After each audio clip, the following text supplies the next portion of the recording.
course, meron kami 200 Shih Tzu dogs. Ako na aso para may tagabantay sa bahay pero di ako makaalis kasi walang magbabantay sa aso. Inuulan ng batikos ngayon ang grupong Fourth Impact matapos manghingi ng tulong sa publiko para makalikom ng pera para sa pagpapagawa ng farm lot para sa kanilang 200 na alagang mga aso.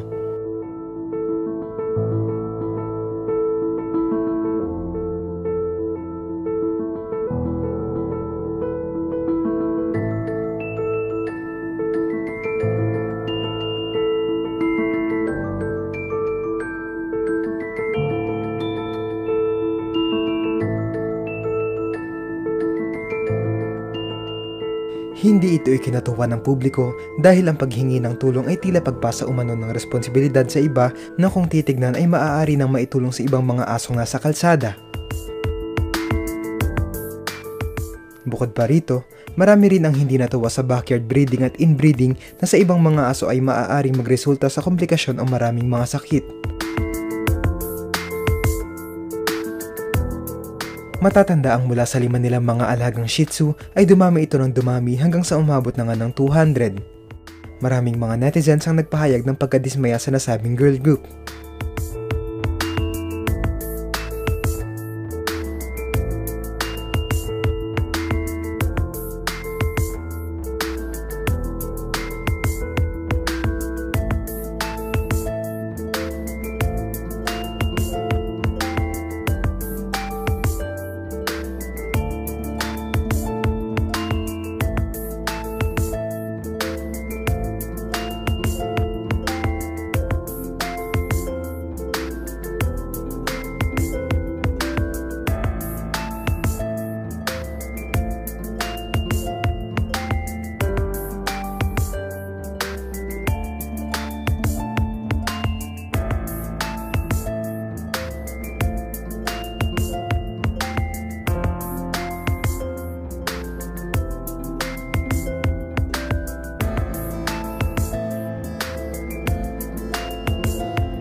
Maging ang Animal Kingdom Foundation at isang veterinarian ay nagbigay ng pahayag dito at tinutulan ng pagpaparami ng mga aso lalo pa kung hindi kayang maibigay ang mga pangangailangan nila lalo na ang sariling tirahan.